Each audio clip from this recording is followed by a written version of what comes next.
എന്താ സാർ ചിരിക്കുന്നത്? ഓ ഞാനോ ഫിറ്റ്?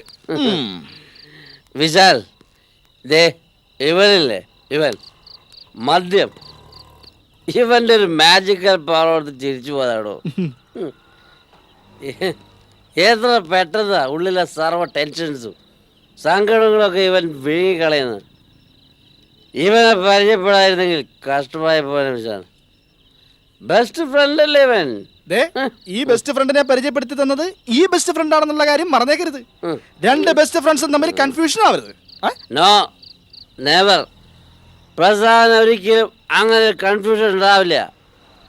ഇത് ബെസ്റ്റ് ഫ്രണ്ട് നമ്പർ ഇവിടെ ഇത് ബെസ്റ്റ് നമ്പർ 2. സാറിന്ന് കൂടുതൽ കഴിച്ചു, ഇത്തിരി ഓവറാ. എത്ര ഓവറാവുന്നോ അത്രക്ക് നശിച്ച സംഭവത്തിൽ രക്ഷപ്പെടാം, നശിച്ച ഓർമ്മകളിൽ രക്ഷപ്പെടാം. ഹലോ, ഇവിടെ ഹലോ. ഉത്തരവാദിത്ത ബോധമുള്ള ഒരു പ്രൊഡക്ഷൻ എക്സിക്യൂട്ടീവ് ഇങ്ങനെ വെള്ളമടിച്ച് നടക്കുന്നത് ശരിയല്ല കേട്ടോ. വിശേഷം മഹാസംവിധായകനായ അഭയന്റെ പ്രൊഡക്ഷൻ എക്സിക്യൂട്ടീവ്. ടെൻഷൻ കയറിയാ പിന്നെ എന്ത് ചെയ്യും മോനെ? എന്താ ഇത്ര വലിയ ടെൻഷൻ? ഷൂട്ടിംഗ് തീർന്നു കാണുമല്ലോ. ഷൂട്ടിംഗ് തുടങ്ങിയിട്ട് വേണ്ടേ തീരാൻ? അയ്യോ, എന്ത് പറ്റി? നായികയുടെ പ്രശ്നം തന്നെ. അങ്ങേര് മനസ്സിൽ ഉദ്ദേശിച്ച അതേ രൂപവും ഭാവവും പ്രായവും ഒത്തിണങ്ങിയ ഒരു പുതുമുഖത്തെ കിട്ടിയില്ല.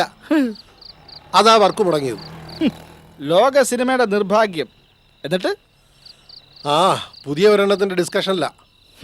അത് നടക്കുകയല്ല. ഇദ്ദേഹം ഏതാ? ഞെട്ടരുത്, ഒരു കോടീശ്വരൻ. കണ്ടപ്പോഴേ തോന്നി. ഇതെങ്ങനെ ഒപ്പിച്ചു? അതാണ് വിശാൽ. തന്റെ ഡയറക്ടർക്ക് എന്നെ മനസ്സിലാവാതുള്ളൂ. മാന്യന്മാർക്കറിയാം.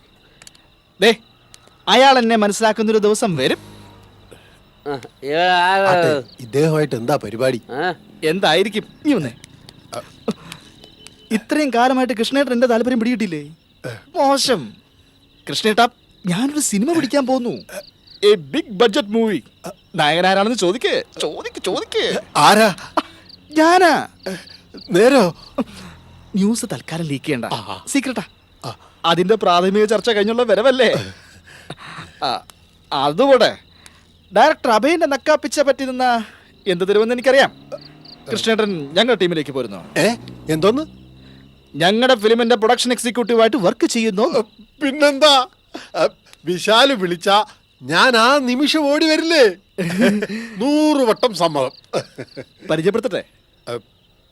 പക്ഷേ ഈ കണ്ടീഷനിൽ പരിചയപ്പെടുത്തിയ ഓർമ്മ നിൽക്കൂ? ഓർമ്മ നിൽക്കുമെന്നോ? ബെസ്റ്റ് ചോദ്യം. ആനയുടെ ഓർമ്മശക്തിയാവാ. ഇതേ കൃഷ്ണേട്ടൻ, പ്രൊഡക്ഷൻ എക്സിക്യൂട്ടീവാ. നമസ്കാരം സാർ. നമുക്ക് നമ്മുടെ പ്രോജക്റ്റിന് ഉപയോഗിക്കാം.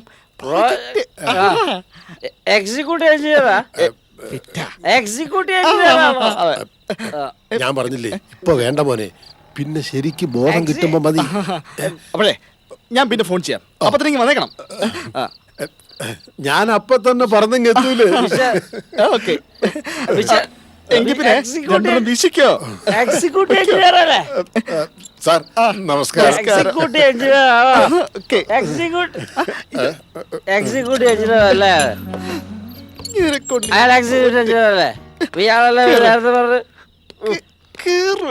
മനുഷ്യ പറഞ്ഞു പറ്റിക്ക. അല്ല, എക്സിക്യൂട്ടീവ് എഞ്ചിനീയർ അല്ലേ? അല്ല, എഞ്ചിനീയർ. എക്സിക്യൂട്ടീവ് എഞ്ചിനീയർ അല്ലേ?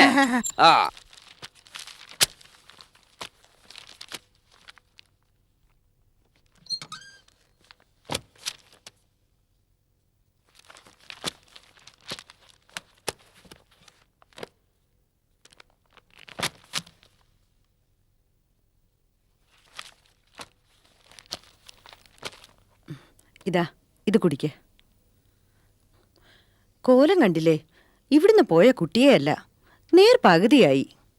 അമ്മ എത്രയും വേഗം ഒരു ഐ സ്പെഷ്യലിസ്റ്റിനെ കാണണം. കാഴ്ചക്ക് എന്തോ തകരാറുണ്ട്. എന്റെ കാഴ്ചക്ക് ഒരു തകരാറുമില്ല. പരീക്ഷയെന്നും പഠിത്തമെന്നും ഒക്കെ പറഞ്ഞ് നേരത്തെ കാലത്ത് ഒരു വക കഴിച്ചു കാണത്തില്ല. ആളിനെ കണ്ട അറിഞ്ഞൂടെ? ഇനി എന്തായാലും വല്ല നാട്ടിലും പോയിട്ടുള്ള പഠിത്തമൊന്നും വേണ്ട. പരിചയമില്ലാത്ത ആഹാരവും ഭാഷയും ആൾക്കാരും ഒക്കെ. ഈ സ്ഥലവും എനിക്കിപ്പോൾ അതുപോലെ തന്നെയല്ലേ അമ്മേ?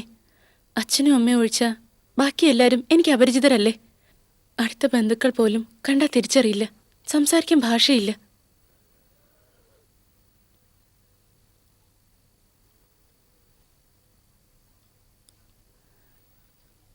എന്താ അമ്മ പെട്ടെന്ന് സംസാരം നിർത്തിയത്? ഒന്നും പറയാനില്ലേ? കുടുംബകഥ ഇപ്പോഴും പഴയത് തന്നെയല്ലേ? വാശിയുടെയും വൈരാഗ്യത്തിൻ്റെയും. നമ്മൾ പിടിച്ച മുയലിന് ഇപ്പോഴും 3 കൊമ്പ് തന്നെയാണല്ലോ. അങ്ങനെ തന്നെ ആയിരിക്കണം, എങ്കിലേ നമുക്ക് സ്വസ്ഥമായ ഉറക്കം കിട്ടൂ. നീ എന്തിനാ ഇങ്ങനെ എന്നോട് മുള്ളു വെച്ച് സംസാരിക്കുന്നേ? ഞാൻ എന്ത് തെറ്റ് ചെയ്തിട്ടാ? അല്ലെങ്കിൽ തന്നെ എന്റെ മനസ്സിന് ഒരു സുഖമില്ല. എന്താ ഇപ്പൊ മനസ്സുഖം ഇല്ലാതവൻ? അച്ഛനുമായി വഴക്ക് കൂടിയോ? ഏയ്, ശങ്കരേട്ടന്റെ കാര്യം ഓർത്തിട്ടാ. എന്താ അമ്മേ, എന്തെങ്കിലും പുതിയ പ്രശ്നം ഉണ്ടായോ അച്ഛന് ശങ്കരമാമയുമായി? അതല്ല മോളെ, പിന്നെ? നിന്നെ ഒന്നും അറിയിച്ചില്ലെന്നേ ഉള്ളൂ. ശങ്കരേട്ടന്റെ വീട്ടില് ആകെ പ്രശ്നങ്ങളാ. സുമിത്ര പ്രസാദിനോട് പിണങ്ങി വീട്ടിലേക്ക് പോകുന്നു മോളെ. പിണങ്ങി പോന്നോ? എന്തിന്? കുറ്റ സുമിത്രയുടെ അല്ല, അറിയാലോ അയാളുടെ സ്വഭാവം. ഒന്നിച്ച് ജീവിക്കാൻ ഒട്ടും പറ്റാതായപ്പോ ശങ്കരേട്ടൻ ചെന്ന് അവളെയും കൂട്ടിക്കൊണ്ടുവന്നു. അത്രമാത്രം അയാൾ അവളെ കഷ്ടപ്പെടുത്തി കാണും. അല്ലാതെ ശങ്കരേട്ടൻ അങ്ങനെ ഒരു തീരുമാനം എടുക്കില്ല. ഈശ്വര, എന്ത് കഷ്ടായിപ്പോയി. അന്ന് പ്രസാദേട്ടൻ ആക്സിഡന്റ് ആയി എന്നറിഞ്ഞപ്പോ എന്തുമാത്രം വേദനിച്ചു സുമിത്രേച്ചി. ട്രെയിനിങ് ഒക്കെ വേണ്ടെന്ന് വെച്ച് ഇങ്ങോട്ട് പുറപ്പെടാൻ തുടങ്ങിയതാ. പ്രസാദേട്ടനോട് അത്ര സ്നേഹവും ആത്മാർത്ഥതയുള്ള ചേച്ചിയോടാണോ പ്രസാദേട്ടൻ ഇങ്ങനെ? എനിക്ക് വിശ്വസിക്കാൻ ഒക്കുന്നില്ല. വിശ്വസിക്കാനൊക്കാത്ത കാര്യങ്ങൾ വേറെയുണ്ട്. അതെന്താ? എന്താ അമ്മേ? സുമിത്രയും പ്രസാദും തമ്മിൽ അകലാൻ കാരണം പ്രസാദിന്റെ വേറൊരു ബന്ധാ. അമ്മ എന്തൊക്കെയായി പറയുന്നേ? പ്രസാദേട്ടന് വേറൊരു ബന്ധോ? അങ്ങനെ ഒരാളാണോ പ്രസാദേട്ടൻ? ഞാനിതൊരിക്കലും വിശ്വസിക്കില്ല. എല്ലാവരെയും അപമാനിക്കാൻ ആരോ കെട്ടിച്ചമച്ച കഥയാണ്, കള്ളക്കഥ. ഓഹോ, അവന്റെ സ്വഭാവത്തെപ്പറ്റി അത്ര ഉറപ്പാണോ എൻ്റെ മോൾക്ക്? കൊള്ളാമല്ലോ, അവന്റെ ഭാര്യയ്ക്കും അമ്മായിയച്ഛനും ഇല്ലാത്ത ഉറപ്പ്. അതല്ല അച്ഛ, നിങ്ങൾ പറയും പോലെ പ്രസാദേട്ടൻ മുൻകോപിയായിരിക്കാം, അഹംഭാവിയായിരിക്കാം. പക്ഷെ ഈ ഒരു കാര്യം അതെങ്ങനെ വിശ്വസിക്കാൻ? നീ വിശ്വസിക്കണ്ട, പക്ഷെ അവൾ വിശ്വസിച്ചിട്ടുണ്ട് സുമിത്ര. അതാണല്ലോ സുഖമായി അവനെയും കളഞ്ഞ് ഇങ്ങ് പോകുന്നത്. വലിയ എഞ്ചിനീയർ അല്ലേ, തിരക്കുള്ള ആളല്ലേ. തിരക്കുള്ളവർക്ക് ഭാര്യ ഒന്ന് പോരായിരിക്കും. രണ്ടാമത്തവൾ ഭാര്യയുടെ അനിയത്തി തന്നെയായാൽ വളരെ സന്തോഷം, ബഹുസൗകര്യവും. അച്ഛൻ എന്തായി പറയുന്നേ? ഞാൻ ഇതിനകത്തേ പറയുന്നുള്ളൂ, പക്ഷെ ജനം മുഴുവൻ പുറത്ത് പറഞ്ഞു തുടങ്ങി. സംശയം ഉണ്ടെങ്കിൽ ദേ മുമ്പിൽ നിൽക്കുകയല്ലേ നിന്റെ അമ്മ, ശങ്കർജിയുടെ പുന്നാര അനിയത്തി. നുണയാണോ നേരാണോ എന്ന് നേരിട്ട് ചോദിക്കുക. സത്യമാണോ അമ്മേ? അങ്ങനെയൊക്കെ കേൾക്കുന്നു മോളെ. ഈശ്വര, കേക്ക് നിന്നേ ഉള്ളോ? അപ്പൊ നിനക്ക് മാത്രം ഇപ്പോഴും അങ്ങോട്ട് പൂർണ്ണ വിശ്വാസം ആയിട്ടില്ല അല്ലേ? എന്നാൽ ഇനി എഞ്ചിനീയർ സാറ് അനിയത്തിയെ കൂടി ഏറ്റെടുക്കാൻ പോണു. അതുകൂടെ കഴിഞ്ഞിട്ട് വിശ്വസിച്ചാ മതി എന്റെ ഭാര്യ. ദാ അമ്മയോടും മോളോടുമായിട്ട് ഒരു കാര്യം പറഞ്ഞേക്കാം. സഹതാപം കയറി സംഗതികൾ നേരിട്ട് ചോദിച്ചു മനസ്സിലാക്കാൻ എന്നെ വെട്ടിച്ചെങ്ങാനും ആ ഭാഗത്തേക്ക് പോയിന്ന് ഞാൻ അറിഞ്ഞാൽ പിന്നെ അവറ്റകളുടെ കൂടെ തന്നെ പൊറുക്കേണ്ടി വരും രണ്ടാളും. ഓർമ്മിച്ചോ?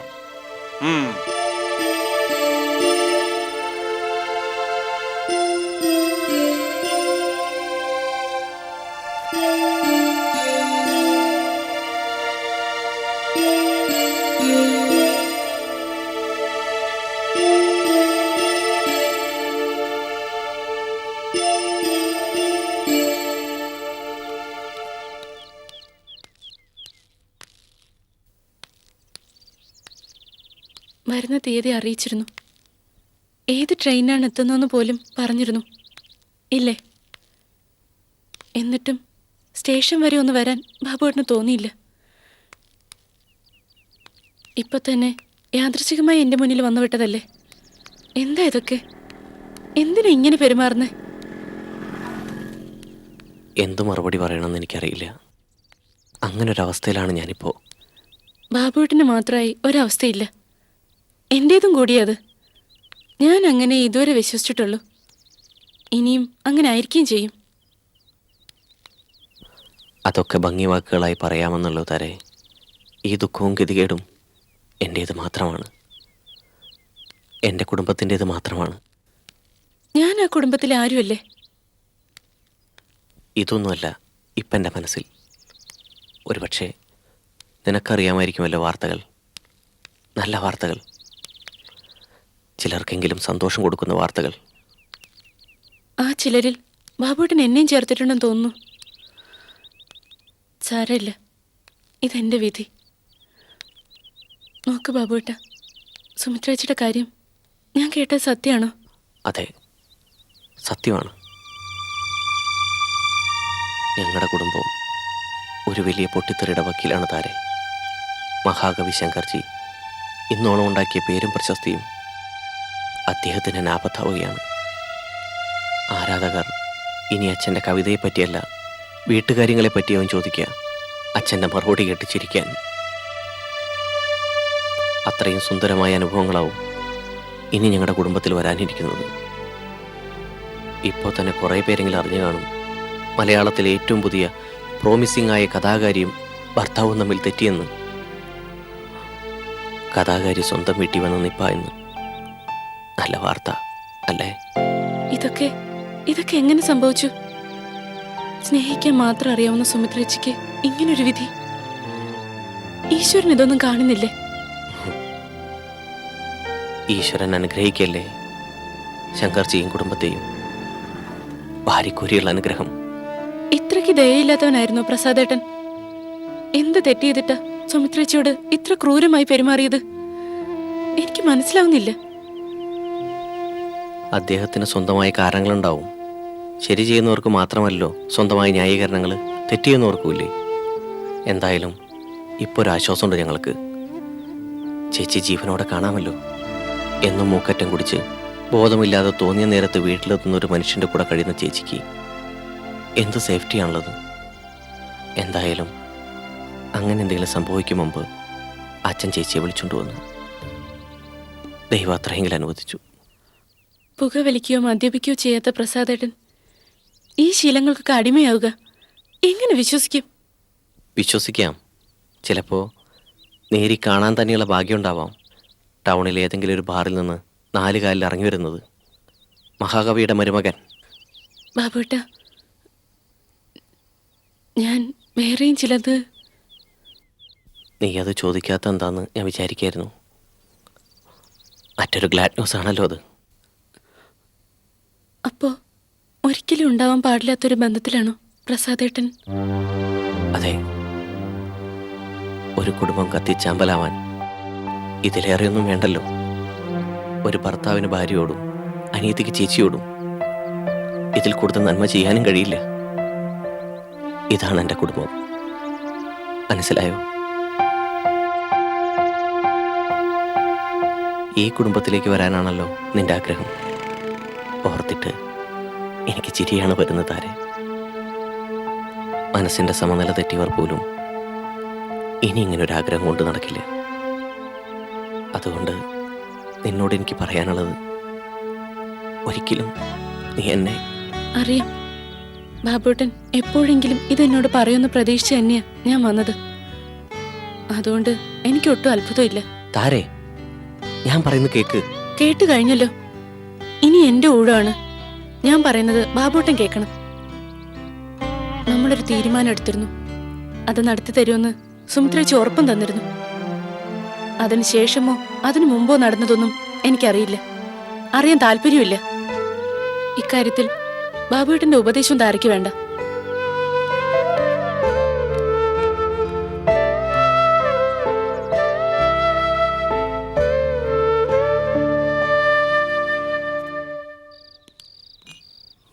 Good night.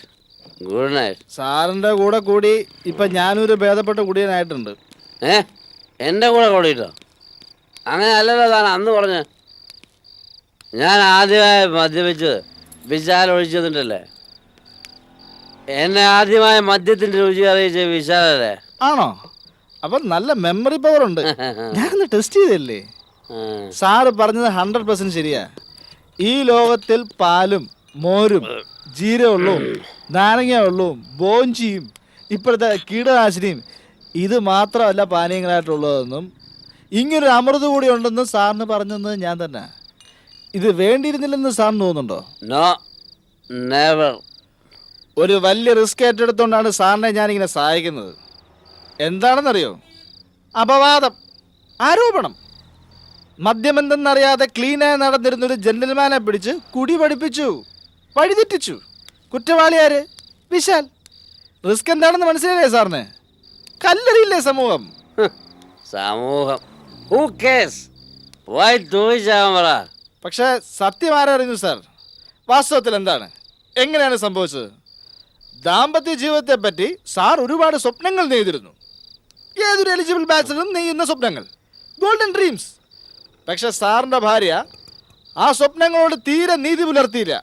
അതോടെ ഒരു ചീട്ട് കൊട്ടാരം പോലെ തകർന്നു വീണു സാറിൻ്റെ മാരീഡ് ലൈഫ്. അത് സാർ ആകെ നിരാശനായി. ഇത്തരം സിറ്റുവേഷനിൽ ആത്മാർത്ഥമുള്ളൊരു സുഹൃത്തില്ലെങ്കിൽ, ഒരു ഗൈഡ് ഇല്ലെങ്കിൽ നമ്മുടെ ബാലൻസ് തെറ്റി പോവും. അത്- കൃത്യസമയത്ത് ഞാൻ എത്തിയില്ലായിരുന്നെങ്കിൽ സാർ ഇന്ന് എവിടെ ആകുമായിരുന്നു? I know Vishal. ഇതൊന്നും വിശാൽ എന്നോട് പറയണമെന്നില്ല. ആ വിശാലേ, ഞാൻ ഇന്നലെ എൻ്റെ അച്ഛനെ സ്വപ്നം കണ്ടു. ആഹാ, അത് കൊള്ളാലോ. ആ സമയത്ത് ഞാൻ അടുത്തില്ലാതായിപ്പോയി, അല്ലെങ്കിൽ എനിക്കൂടെ കാണാമായിരുന്നു അല്ലേ? എന്നിട്ട് അച്ഛൻ എന്ത് പറഞ്ഞു മോനോട്? വലിയ ദേഷ്യത്തിലായിരുന്നു അച്ഛൻ.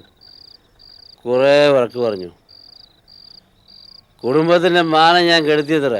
അച്ഛന് സാറിൻ്റെ പ്രോബ്ലംസ് അറിയാൻ വയ്യാഞ്ഞിട്ടാ. നേരത്തെ മരിച്ചു പോയില്ലേ? വിശാല പറഞ്ഞ സത്യമാ. അച്ഛൻ എന്നെ ദുഃഖം അറിയില്ല, ഒന്നും അറിയില്ല. എല്ലാ പ്രതീക്ഷകളും നഷ്ടപ്പെട്ട നിർഭാഗ്യവാനോടോ ഞാൻ, ഒറ്റപ്പെട്ടവൻ. അത് മാത്രം പറയരുത് സാർ. സാർ നിർഭാഗ്യവാനായിരിക്കാം, പക്ഷേ ഒറ്റപ്പെട്ടവനല്ല. ഞാനൊപ്പം ഉള്ളപ്പോൾ സാർ എങ്ങനെ ഒറ്റപ്പെടും? സുമിത്രയെ പോലൊരു ജീനിയസിനെ ഭാര്യയാക്കാനാലാണ് സാറിനിങ്ങനെ അടിപറ്റിയത്. ഒരിക്കലും ഒരു ജീനിയസിനെ നമ്മൾ കെട്ടാൻ പാടില്ല സാർ. കാരണം അവൾ ഒരിക്കലും നമ്മുടെ കയ്യിൽ ഒതുങ്ങി നിൽക്കില്ല സാർ. സാറിന് മനസ്സിലായോ? ഭർത്താവിന്റെ സ്നേഹത്തെക്കാളും അവളെ ഹരം പിടിപ്പിക്കുന്നത് പത്രങ്ങളുടെയും TV ചാനലിന്റെയും ഒക്കെ കവറേജ് ആയിരിക്കും. യെസ്, അവൾക്ക് ഞാൻ ആരുമല്ലായിരുന്നു. അവൾ പോയതിൽ എനിക്ക് യാതൊരു ദുഃഖവുമില്ല. ആ ഭാരൻ എന്നെ മനസ്സ് വിട്ട് പോയില്ലേ, നന്നായി. പോട്ടെ, എങ്ങോട്ടെങ്കിലും പോട്ടെ. പക്ഷെ പോയിട്ടില്ലല്ലോ സാർ. ചുമ്മാ വീട്ടിൽ നിന്ന് പെട്ടിയും തൂക്കി അങ്ങ് ഇറങ്ങിപ്പോയെന്ന് വെച്ച് സുമിത്ര സാറിന്റെ ഭാര്യ അല്ലാതാവുന്നില്ലല്ലോ. താൻ എന്താ പറയുന്നത്? മനസ്സിലാവുന്നില്ലല്ലോ. ബന്ധം ലീഗലായി അങ്ങ് മുറിച്ചു മാറ്റണമെന്ന് ഒറ്റ വാക്കി പറഞ്ഞാൽ ഡൈവോഴ്സ്.